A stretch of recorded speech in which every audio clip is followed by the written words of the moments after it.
Hello, this is Ray Redacted. And I'm Gary Leland, and you're listening to episode 84 of the Crypto Cousins podcast. Feed your interest in Bitcoin and cryptocurrencies by joining Hall of Fame podcaster Gary Leland on the Crypto Cousins podcast. And remember, we are all cousins in the world of crypto.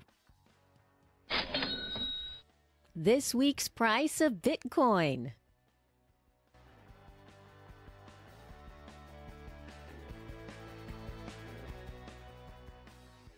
Howdy, howdy, howdy. Welcome to the show, and a big howdy, howdy, howdy, howdy to you, Ray. I had to give you an extra howdy because you're from Texas. Well, I love getting the extra howdies from you, Gary. That's the most howdies anyone's ever gotten. Usually it's a 3 howdy day, and that might have been a 4 howdy day, maybe a 5. I have to go back and listen. Well, it's good to be here. We met in person at BitBlock Boom last year and had a great time. You're a great guy and you're a smart dude and been on a lot of shows. Life treating you okay? Let's talk real quick before we get into the meat of this. For sure. So yes, I was a speaker last year at BitBlock Boom, and I've been on the podcast in the past with episode 50. And the topic last year at BitBlock Boom was how to get your cryptocurrency stolen. Really enjoyed the conference and actually had a lot of people follow up with questions. But I do have a bone to pick with you about episode 83, because on episode 83, you told everybody that the best thing in BitBlock Boom was the brunch.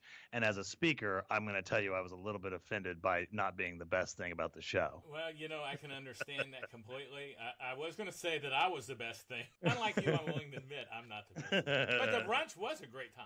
As was the social hour at the end of Saturday, too, by the way. Very, very interesting and intriguing time to getting to sit down with Bitstein and Pierre Richard and just kind of shooting the breeze with an adult beverage or two in front of us. And we're trying to find a sponsor for that this year and make that an official party. So keep your ears open, because you go to a lot of places. Keep your ears open. We want to find a host for that and make that an event instead of us all just meeting in the bar. For sure. That sounds great. Well, now that you brought it up, let me just go into that real quick. I usually try to do this later in the show, but it seems like the last couple of shows, everybody's just wanted to talk about that right off the bat. But if you're not familiar with BitBlock Boom, go to the website, bitblockboom.com. It is one of the only Bitcoin maximalist conferences in the country. I was watching a feed the other day, Ray, on Twitter, and they were talking about they went to a Bitcoin conference, and nobody talked about Bitcoin at the entire conference. I mean, there was one Bitcoin speaker. And that's the way a lot of conferences are. They're Bitcoin conferences, but they talk about other things. Well, we're a Bitcoin conference. This is scheduled for August. That'll be the second one in August the 17th. And we have Safety and the Moose, Pierre Richard, you'll be there. We have a lot of stuff going on. So go to bitblockboom.com and check it out. And if you use the code COUSINS, you'll receive a 30% discount off your price. And you've been helping me out a little bit, giving me ideas and shooting stuff by. And you've had a couple of good ideas for it, too. Well, Gary, the one thing you probably should mention, since we're kind of in advertising mode, is that this conference is very, very limited. Just like Bitcoin, there's a hard number of tickets that will be sold, and then that's it. So you definitely, if you're thinking about attending this, you definitely want to go ahead and get your ticket now before it completely sells out. Otherwise, you're going to have to stand out in the hallway and serve us coffee. They won't let anyone bring in coffee.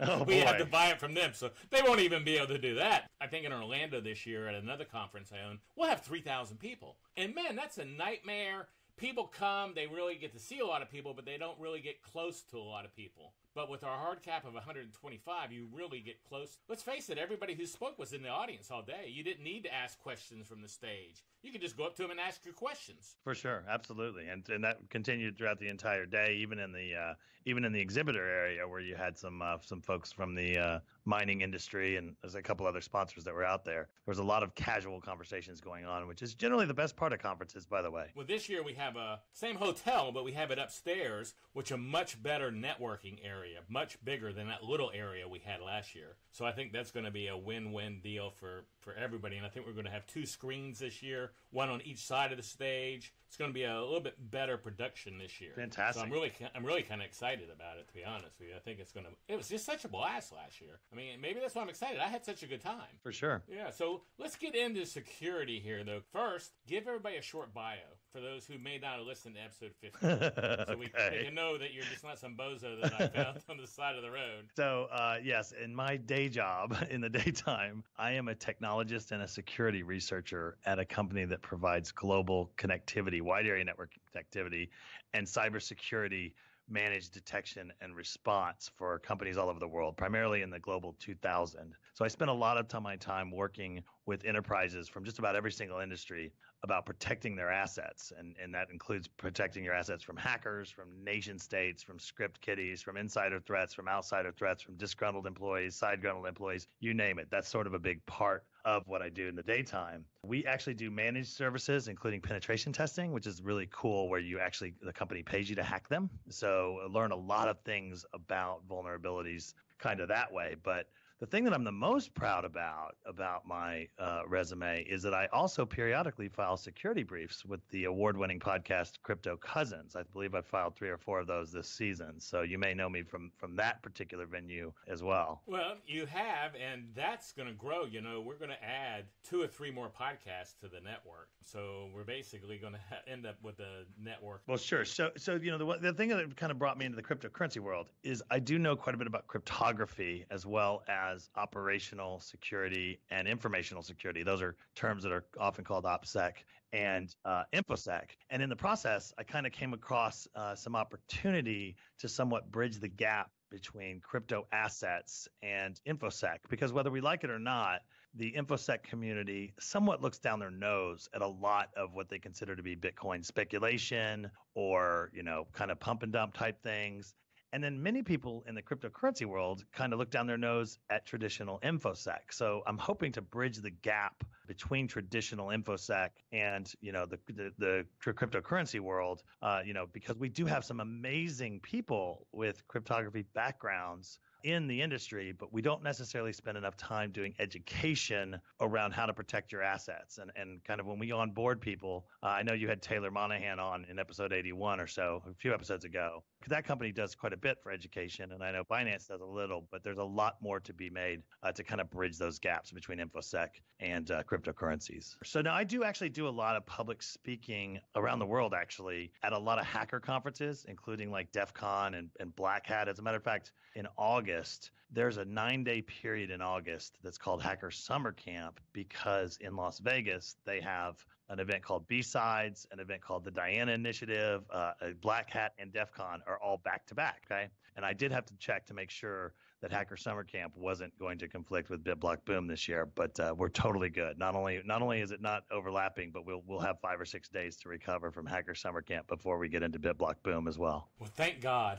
I was kind of worried about that. My gosh, I am so thankful we're going to have some time. Tell me a little bit about threat modeling. Sure. So when it comes to trying to protect your systems or your assets or your information, kind of one of the very, very first steps is understanding what the types of threats are that are out there. So if we use a very cliched analogy, and that is, home ownership, right? Traditional InfoSec, until pretty recently, kind of looked at protecting from hackers as if it was a security system that you were protecting criminals with a crowbar from breaking into your house. But today, that's not really the threat models that are out there. Today, in the house analogy, it's really more about protecting your house from criminals, but also protecting your house from termites and bugs and those types of things. And you can see that those are 2 completely different types of threat models. So for people that are active in crypto asset trading or crypto asset hodling or even just buying, right? Period. It's important to kind of understand from a threat modeling standpoint who's out to get you, right? And if we think about it almost like a pyramid, at the very bottom of the pyramid is what we call skids or script kiddies. These are unsophisticated hackers, basically, that are using automated tools to sweep through the internet looking for vulnerabilities. And in that same bucket would be automated bots, right? And then as we go up the chain, up the pyramid, so to speak, at the next level where there's fewer of these is unsophisticated cyber criminal gangs, such as the Nigerian so-called Yahoo boys you see these kind of scams all over Twitter. You certainly have seen these in your email before with what's called 419 scams, where they offer to give you money, but you have to give them money first. I inherited money from a Nigerian prince or something? For sure. Absolutely. And that's using social engineering, which I think we're going to talk about social engineering in just a moment. But basically, they're using psychology to appeal to greed to get folks to basically think that they're getting away with, getting $10 million, but all they have to do is send $1,500 via Western Union or more recently via Ethereum. And as we kind of continue up that stack, you get into sophisticated hackers. And then the biggest growth area has been targeted attacks, which is something called whale phishing or spear phishing, and that's spelled with a PH, by the way. That's those emails that say your password needs to be reset, or you have a UPS package waiting, or whatever that is, because they're hoping to grab your credentials. So that's basically how they got in the Hillary server or whatever. Yes, that was what's called the John Podesta phish, which was a nation state, which is kind of our last step, by the way, is nation states are government or military entities. Now, here's what's crazy about nation states. All of the things that I just described really start with phishing. 90% of the attacks that I tracked last year, and this is worldwide, were associated with somebody clicking an email that they shouldn't have. So phishing is extremely successful and extremely predominant. In the security world, we often talk about something called an O-day or a 0 day. That's an exploit that is unpatched, that's never been really known, right? And although those are really sexy and we like to see those in movies and on TV shows, the reality is that most attacks actually don't start with O-days. They actually start with really simple phishing. So somebody sends you an email that looks like it's from Bank of America or from Binance. You inadvertently log in and give them your username and password, and they now have your credentials. Or they've gotten your credentials from another breach in the past, and they're using something called credential stuffing, which is basically if I've got a list of usernames and passwords that have been used in the past, it is extremely likely that people are reusing some of those passwords. So in many, many cases, there'll be a breach like a LinkedIn breach where the passwords are known. Okay, so they're what's called unhashed, and they're actually in the clear. And criminals can basically write bots that will try those passwords on all these other sites like Skype and Bank of America, et cetera, because there's a pretty good number of people, at least in North America, that are still reusing passwords. And that is an absolute 100% dangerous thing to do. Okay, that is the equivalent of smoking cigarettes in the InfoSec world, or maybe smoking cigarettes while driving drunk. Maybe that would be a better analogy. Maybe smoking cigarettes at a gas pump. Yeah, while pumping the gas truck, yes, for sure. So that's what password reuse is. And then the other one is, and I know that in the past we've talked about the trade-off between security and convenience, but we're still not seeing widespread enough adoption of password managers, right? Well, let's go into password managers here while we're talking about this. What do you recommend in that? Yeah, so I'm not actually going to name a specific brands, but I will tell you there's 2 or 3 things that a really good password manager does. Now, let me back up in just a second and tell you what a password manager is, first of all. So it turns out that human beings are really, really bad at passwords. We're bad at generating them. We're bad at remembering them. We're bad about not writing them down. Oh, my wife is terrible. She can't ever log into a site, ever. For sure. So what your wife would really benefit from is the fact that there are computer programs, including multi-platform programs, that will manage that for you. They will generate really, really difficult to guess passwords. They'll ensure that every site is unique, which is really important because your wife probably has between 30 and 40 different logins and passwords that are out there. And it basically handles that. Now, if you're looking for a password manager, there's really 2 or 3 that fit into this best practices realm, which means it needs to be multi-platform. And in my world, it also needs to support something called hardware token multi-factor authentication. And what that is we haven't talked about multi-factor authentication yet, but it basically is like a USB key or a device that looks like a USB key that you can basically use in certain situations to prove who you are. When I log into my bank, I have to click this little USB key thing, and it says it's a fob, and it has a number. I have to put it in. For sure. And so what I'm actually talking about on this scenario is something called a YubiKey or something similar to that, which is you don't even have to type in the code. You just have to put it in your USB slot. But it's very, very similar. So what your bank has given you is a multi-factor token that's generating what's called an OTP, a one-time password. So most likely what happens on your bank, and first of all, I commend your bank for doing this because believe it or not, there are some banks that are still insisting on using something called SMS for the second factor, which is not as secure. It's better than nothing, but it's not as secure as a hardware token. Gary, I'll tell you, the best thing for your listeners and for you to do is to insist on multi-factor authentication on every single website that even has even an iota of the ability to touch your money. So your email for sure, right? I would even say your social media, including Facebook and Twitter. I have a page on Facebook that has 100,000 people. I had to use two-factor authentication to post on that page anymore. Did you know that? That's fantastic. I went to post and I said, you can't post here anymore until you set up two-factor authentication. That's fantastic. And I will tell you, if you join the crypto Facebook groups, including yours, including the Crypto Cousins one, including the North Texas blockchain one, you will get you will get targeted attacks from people trying to scam you too. It happens all the time. As a matter of fact, I wrote a really detailed write-up about one of those that actually came to me through your Facebook group originally, but it's scamthatscammer.com. If you go to scamthatscammer.com, there's this entire thread where I'm actually trying to scam him back, right? Because it was a very intriguing attack that he was doing, and I was really trying to figure out how he was pulling it off. But basically, in long story short, if you are in a group on Facebook with the word crypto or the word Bitcoin in it, you're going to get people that send you private messages,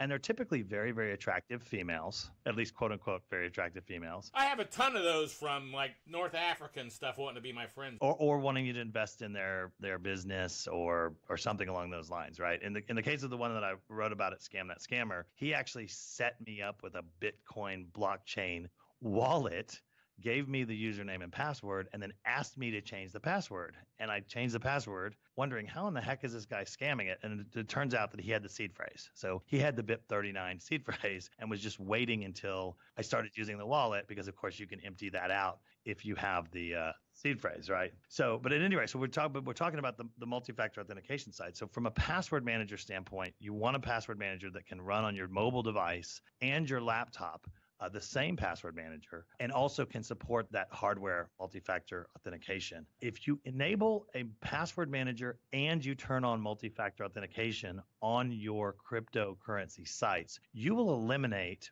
or at least mitigate about 99% of the attacks that are coming at you from a crypto asset standpoint. So if you think about that, when we think about the house analogy, criminals don't like to break into houses that have pit bulls, right? They just don't bother. They go to the next door neighbor or they go down the street. So in theory, somebody could, in fact, hack past your ability to use a password manager. They could social engineer past your multi-factor. They could do an SS7 scam if you were using SMS. But the reality is 99% of the criminals or the bots that are looking are just going to keep on looking, because there's so many other easy targets out there, and it's such an immensely profitable exercise that taking even the most basic OPSEC statements will not protect you 100%, right? But it certainly will help, quite a bit. And of course, I'm assuming with this that you keep your software patched up to date, that you keep your browser up to date, that you don't run dodgy websites, that you aren't jailbreaking your phone and putting in illegal pirated iOS software, all of the stuff that's really common sense. Oh, I didn't even think about that, because I used to jailbreak my phone a long time ago. Well, and for many, many years, the jailbreak would, by default, leave the root password, which is sort of the Unix super user. It was Alpine 1. So every single jailbroken phone, or most of them were, you could actually remotely root that device if you could reach it over a secure tunnel. But at any rate, so those are just really basic kind of safety. I have a personal question about two-factor authentication. For sure. I use two-factor authentication, Google two-factor on my phone, but I have another phone that I want to put it on. So let's say I drop this phone in the water, or it broke. Then I got to figure out how to get in all these sites. I'd like to have another phone, plug in that old phone, charge it up, and go to town. I can't seem to be able to get two-factor on two phones. Yeah, so I'm going to solve that problem for you right now. Let me start off by telling you that you'll hear me use the phrase multi-factor authentication rather than two-factor authentication. And there's a very, very specific reason why. Because in a properly implemented multi-factor authentication, there may be 2 or even 3 or even 4 possible factors depending on risk. So for example, I have certain programs or things that I access that you need to have you need to have a hardware key, you need to have a PIN, you need to be able to generate an OTP off of Google Authenticator or Authy, and you need to be able to have a password. So there's 4 different factors there. If you actually use a program called Authy, which is AUTHY,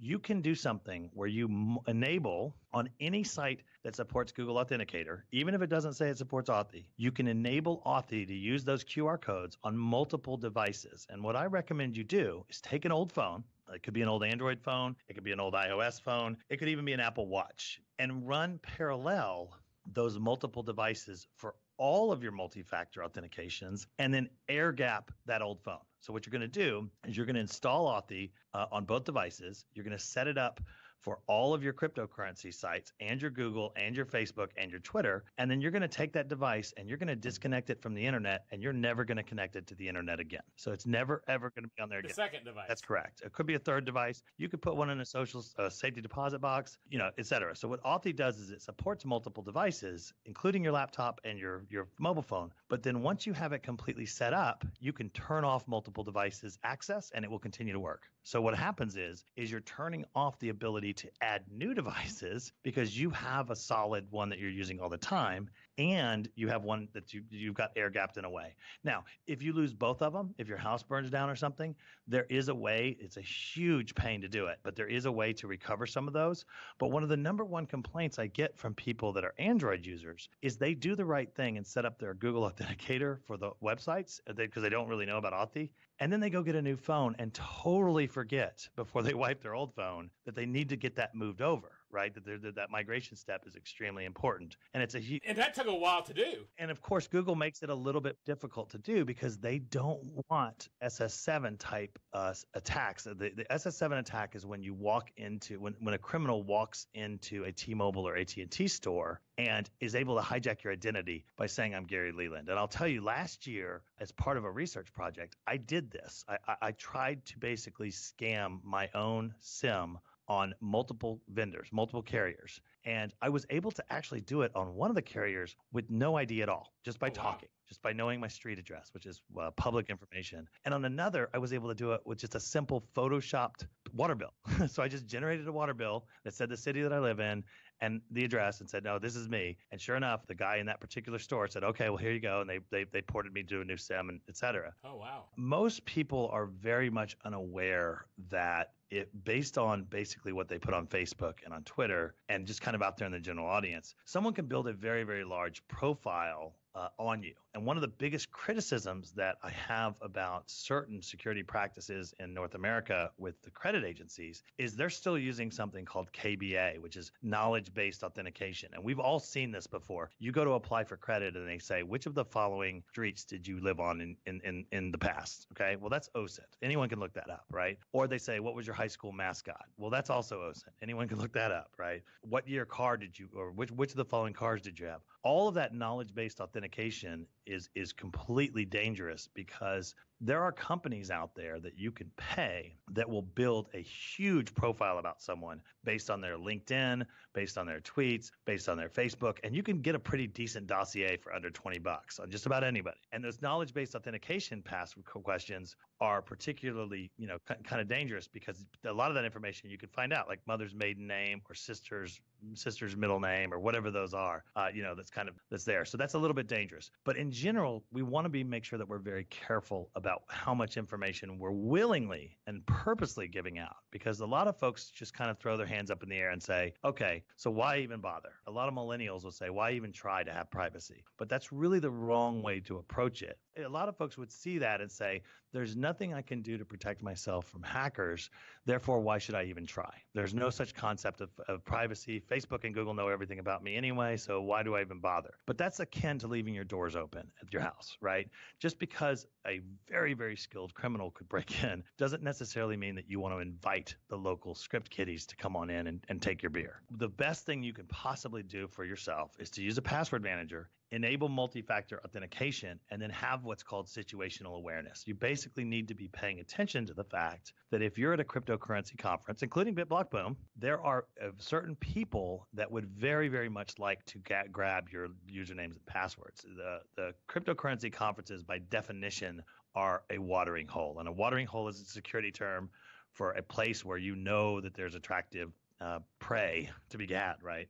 So if you've ever heard anyone say don't jump on open Wi-Fi on airplanes or at high-end hotels or actually at any hotels, etc. That actually applies double or even triple when you're at cryptocurrency conferences because I don't even take my computer in there. Tony and I were in a place. He said, I have to turn my computer on. I said, I'm not even bringing mine with these people. This is where I would come if I was a crook. And this actually goes back, at least in my career, this goes back probably, 20 years now, with the first time I ever went to DEF CON, which is the hacker hardcore conference. At DEF CON, they have what's called the Wall of Sheep. I think it was originally called the Wall of Shame. And everyone who's using the Wi-Fi that has a login or password being sent gets put up on this big, huge screen. And basically, you're shamed if you're not properly encrypting that traffic. So I've always never, ever wanted to be on the Wall of Sheep. Oh, that's not a very good sign if you're in a security business to be on the Wall of Shame. No, but these are mostly hackers. These are not necessarily Black Hat is the InfoSec conference. DEF CON is the hacker conference. So it's exactly the other side of the coin, so to speak. But yeah, you're right. That's not where you want to be at all.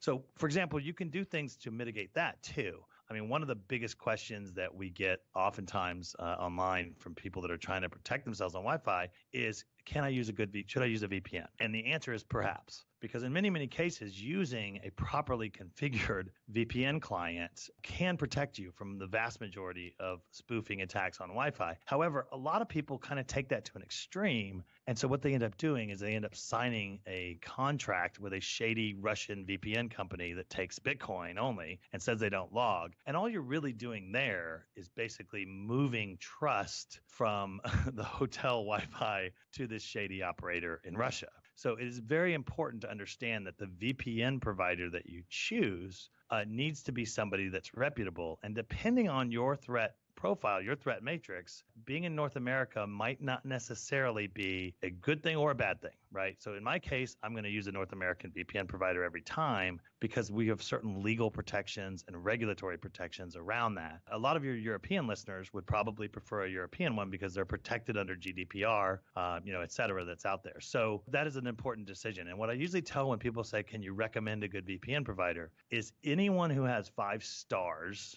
on CNET, that's CNET. Anyone who has 5 stars on their VPN providers review every year is solid, right? And I think there's 3 or 4 of those this year that's out there. Any that are free are completely shady because if you're not paying for it at all, then you're probably the product, right? That's the old analogy about. So that's another type of thing that you could do.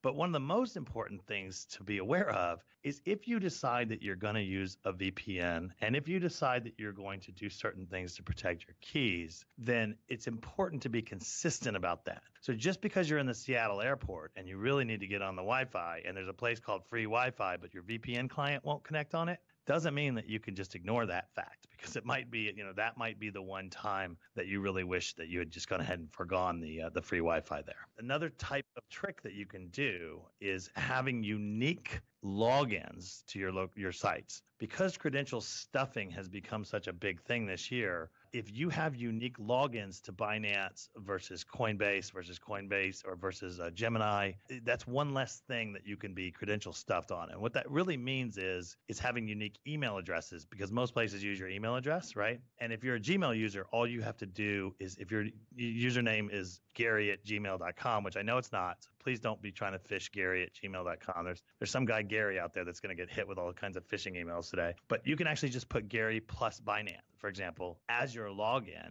and it will still get to Gary.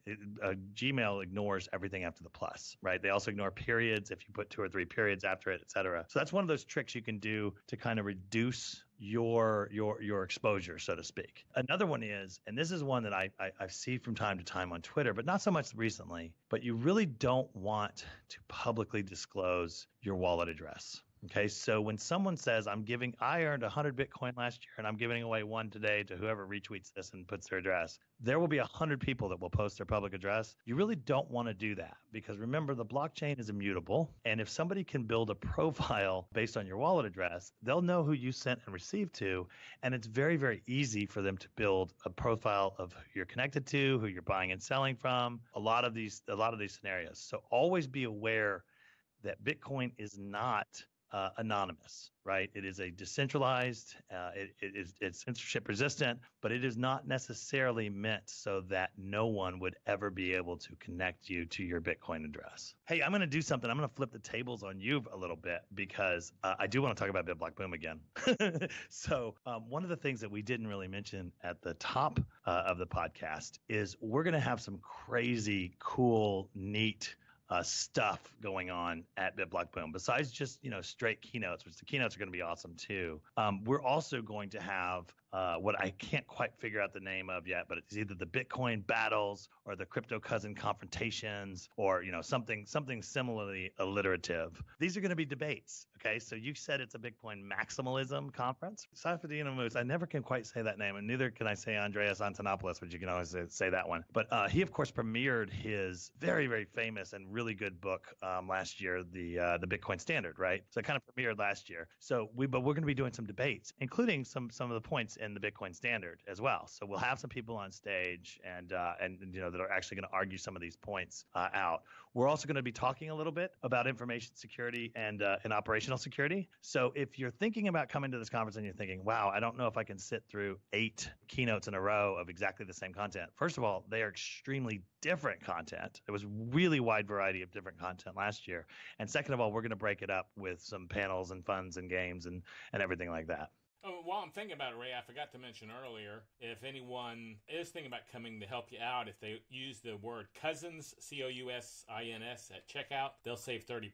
So I want to make sure I mention that. Before we go on to anything else, because I know we're running out of time, I want to talk about the new Facebook and LinkedIn attacks. Sure. So it turns out that most people keep a different profile on Facebook than they do on LinkedIn and than they do on Twitter, right? There's even some funny memes about that.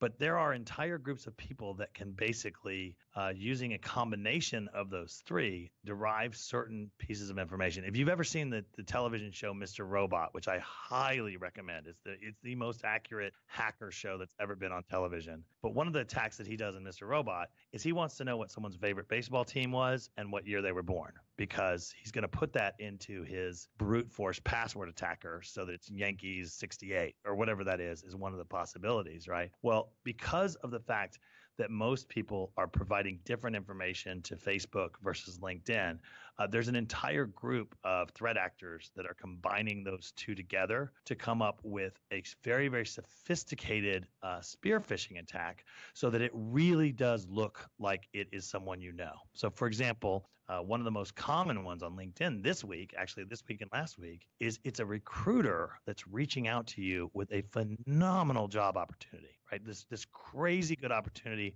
with an amazing salary. And what they want you to do is they want you to apply for the job, okay? And what's the very, very first question on a job application? Your name, your birthday, your social security number. So just like that, people are actually, doing this. And these are coming from domains that look very, very real, because threat actors are getting more sophisticated about domain spoofing and even about hijacking defunct domains from people like Coca-Cola or Pepsi or Frito-Lay. I mean, even the largest companies are being victimized by some of these. And then ultimately, they're being targeted specifically, so that it's not just a blanket email that goes out to 1 million people. It's an email specifically targeted to you, and it looks like someone you're connected to or that you're 2 connections away from. So in general, anytime you ever get an offer that seems to be too good to be true, you generally want to pick up the phone and call that person, because 99 out of 100 times they won't answer the phone if they're a criminal. With one massive exception. And I got to tell you, this is so devious and this is such a problem that I'm continuing to do research about it right now. Criminals have started calling iPhone users, pretending to be Apple with their caller ID set to Apple's caller ID, saying your iCloud has been compromised. So what will happen is your iPhone gets this call and it says, this is Apple, your iCloud's been compromised. It then puts you on hold. Okay, it plays the Apple hold music with the spoofed call, and it's a call center employee who's reading a script to try to get your credentials that's out there. So even if you called them back, you would be getting an Apple number back, basically, so to speak. And of course, this is always because if someone calls you and asks you for a password, it doesn't matter who it is. If it's Citibank, if it's the IRS, anyone, you should never, ever, ever give a password out, ever. There's never a legitimate use case where somebody that needed a password from you would call you and ask you for it. So, but in general, you should never give out your password to anyone. And I've had people say, well, what if it's my Netflix password? It doesn't matter. You shouldn't give out those passwords. You should never, ever share passwords with anyone under any circumstances ever. Makes sense. So what's your password, Gary? 666. Oops. Oh, my gosh. Hey, Ray, we're running against the clock here. Anything else you want to make sure? Because I know we didn't go over everything in your notes. Again, I will say these are the best notes ever. So I will tell you that people can find me at rayredacted.com. That'll take you straight to my Twitter feed. I'm very much interested in having Dimitrik and Marcelo come to Texas for BitBlock Boom, too, because I think we would probably have a pretty good time in addition to having some good content, too, as well. And I think Matthew's coming, too. Matthew Aaron is coming as well. Yeah, Matthew's definitely coming. He's going to be, he doesn't know it yet, he's going to be on the battle. Well, he knows it now. I think you just leaked that information. But I told him I had something planned for him. He goes, I'm kind of scared to come. I'm not a Bitcoin maximalist. I said, I have something planned for you, Aaron. Well, sure. Well, he's an asset maximalist. He's a blockchain maximalist. So, yes. But yeah, so they can find me at rayredacted.com. If you want to follow the story of where I try to scam a scammer back and learn everything I can about him, that's at scamthatscammer.com, which is also a Twitter feed that's out there. And, if you have questions or comments or whatever else, I'll be glad to cover any topics that you tweet at me about in future briefings on the Crypto Cousins. Sounds great. Well, Ray, I really appreciate you taking the time. Sorry, I veered you off of your topics a little bit there with my questions. No worries.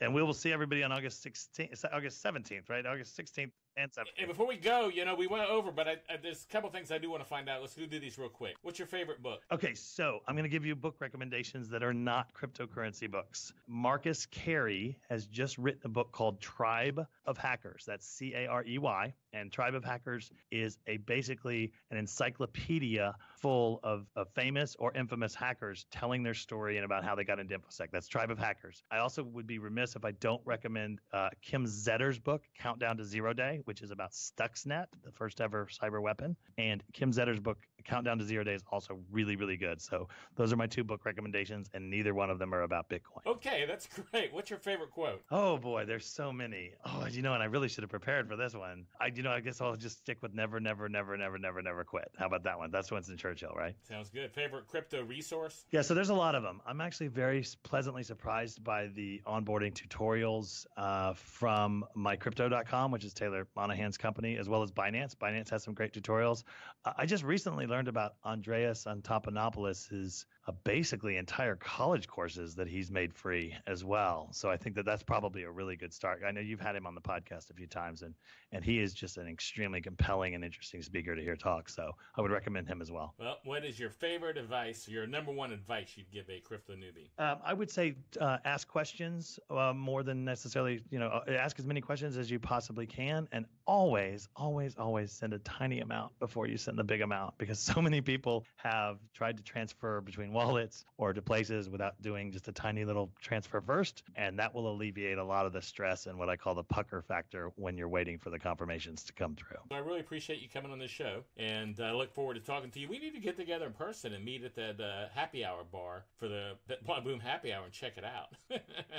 Make sure it's still there and it's like the service is okay and stuff like that. Oh, for sure. I agree. Have a good day, Ray. Well, thank you very much. It was great to be here, and I will be talking to you guys soon.